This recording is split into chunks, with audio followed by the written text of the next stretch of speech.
Um assunto importante que muita gente ainda não entendeu, o que é o tal Grupo de Puebla, né, que é a nova organização da esquerda na América Latina. Né? A esquerda se organizou através do Foro de São Paulo, a partir de 1990, como uma forma de resistir ao que eles chamam de neoliberalismo. Né? Esse neoliberalismo é um termo meio complexo, a gente deixa para falar disso outro dia. A gente sabe que tem um monte de porcaria em volta disso, mas a esquerda quer combater o neoliberalismo e assim que cai o muro de Berlim, eles entendem que é uma vitória dos neoliberais, eles precisam se organizar, criam o Foro de São Paulo, fazem estratégias muito competentes, vêm realizando planos, eles conseguem, né, a partir ali dos anos 2000, eleger uma série de presidentes, quase todos os caras que faziam parte do núcleo inicial se tornaram presidentes de algum país da América Latina, e de um tempo para cá eles tiveram alguns problemas, né? Eles não no meio do caminho tinha um Bolsonaro no meio do caminho, ou melhor, um Olavo de Carvalho, a bem da verdade, no meio do caminho, que afinal a direita brasileira tem um fator divisório, o Olavo de Carvalho, né? Essa direita pós-Olavo de Carvalho tem características totalmente diferentes de tudo aquilo que a gente já viu antes na história brasileira. Enfim, isso dá uma quebra nos planos. Se vocês pegarem, inclusive, ali as entrevistas do Zé Dirceu, que é um grande estrategista da esquerda, eu discordo frontalmente da visão dele de mundo, mas não dá para negar que ele tem uma visão coerente dentro daquilo que ele acredita. É um bom estrategista, está resistindo até hoje aí de bico fechado. E a maioria das coisas que ele previu aconteceram, mas nem mesmo ele conseguiu prever a eleição de Jair Bolsonaro. Então isso representa uma quebra muito significativa nos planos da esquerda na América Latina. E o que vem depois? Eles agora estão se organizando no tal Grupo de Puebla. Eu trouxe aqui algumas informações para o nosso ouvinte. Por exemplo, daqui do Brasil são 30 líderes de 10 países da América Latina. Tá? Do Brasil tem nomes como Celso Amorim, Lula, Haddad, Dilma, Aloysio Mercadante. Olha só a estirpe do pessoal que faz parte. Já tem até presidiário no meio. Nossa, deve ser um cheiro numa sala com essa gente, hein? Um cheiro de enxofre. Só gente insignificante, né? O que só corrobora aquela teoria de que são reuniões absolutamente inofensivas. Só velhinho, né? Que não pensam em nada assim com objetivos práticos, eles estão ali só para tomar um chá, entendeu? Um café, qualquer coisa nesse sentido. Essas pessoas não decidem nada. O que eu acho impressionante é a demonstração da imbecilização absoluta das pessoas quando elas escutam esse tipo de coisa, vem, por exemplo, quem faz parte dessas coisas, etc., e falam, deve ser uma coisa normal. Não faz, deixa eu ver, agora eu vou fazer a conta, mas vou falar 100 anos que é mais fácil.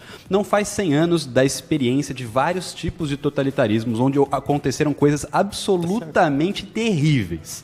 Mas não importa, o pessoal fala, não. Isso nunca vai acontecer de novo. Coloca uma distância, né? Como se fosse um negócio que aconteceu há 45 mil anos, entendeu? Os arqueólogos estão na dúvida se alguma coisa dessa aconteceu. Não, o avô do desgraçado que duvida dessas coisas passou por isso. Tem coisa acontecendo agora. É um negócio de um nível de cretinice tão absurdo.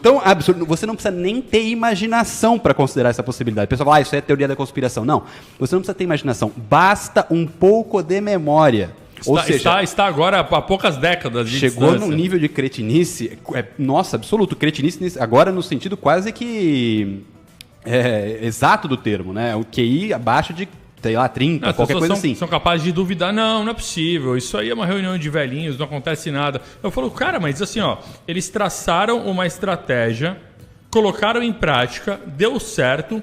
Eu estava vendo esses dias as entrevistas do Zé Dirceu, estava revisando o arquivo de entrevistas do Dirceu, justamente porque ele é um cara que fala bastante, ele não esconde, ele mente pouco nas entrevistas, ele coloca a visão dele, então isso que é legal. Ele estava falando, ele falou, olha, de todo mundo ali que fazia parte do grupo inicial, só o Ciro Gomes não havia sido presidente, mas um outro cara. De resto, todo mundo se tornou presidente e ele queria fazer o quê? Ele queria fazer uma integração da América Latina para fortalecer o comércio intrabloco. Porque, segundo ele, o comércio intrabloco possibilitaria um combate aos outros blocos neoliberais, porque esse comércio intrabloco forte, você se torna autossuficiente, não depende do comércio externo e pode combater os blocos neoliberais. E aí você tem Bolsonaro, a desgraça da esquerda, porque de financiar, esse comércio intrabloco não cresceu tanto assim quanto o Dirceu queria, isso é verdade. Mas Bolsonaro representa uma quebra porque ele para de usar o dinheiro brasileiro para financiar a esquerda na América Latina e, ainda por cima, ele começa a se alinhar justamente com os blocos que a esquerda classifica como neoliberais. Então eles vêm agora com esse grupo de Puebla. A primeira reunião deles foi agora dias 12, 13 e 14 de junho ou julho, não lembro agora, no México. E Julho. Foi julho, né? E a segunda reunião será agora nos dias 8, 9 e 10 de novembro na Argentina. Né? Então os caras estão se reunindo, estão botando em prática e não por acaso, depois que eles fazem essa reunião, começam a surgir os protestos. E qual é a característica que eu quero colocar aqui na mesa, né? Para a gente conversar? Eles se travestem de progressistas. Eles não falam que eles são socialistas, eles não falam que eles são comunistas, eles falam progressistas. E para o ouvinte menos atento, o pessoal acha que progressista está falando de progresso, mas em que direção é esse progresso? Pro buraco, evidentemente. Pode ser pro inferno Pro também. inferno, né? Pro abismo. Mas agora eu finalmente entendi por que o Ciro Gomes é tão alterado. Ele deve se sentir super discriminado, cara. Ele é um dos únicos que não foi presidente. Eu vou votar nele na próxima vez. Sacanagem isso, ele deve se sentir muito mal. Uma cota pra ele. Acho que sim. Eu ouço o Marcelo e fico feliz porque nos últimos anos as pessoas têm entendido mais as ironias. Havia um tempo que na internet você fazia ironia, as pessoas vinham brigar com você entendendo que você tinha falado sério. Então eu ouço o Marcelo, primeiro eu fico preocupado, depois eu lembro, não, as pessoas estão melhorando, elas vão entender que os começos das falas dele, das falas dele são ironia. Eu sou um termômetro da inteligência comum, entendeu? Se as pessoas estão entendendo, quer dizer que elas estão ficando mais inteligentes. Estamos chegando a patamares britânicos nessa matéria. Vai ter gente brigando com o Marcelo porque não, mas a Dilma e o Lula são importantes. Eu só já estava imaginando aqui. Pois é, esse lance de progressismo, né? A gente tem que entender em que direção que esse pessoal quer progredir.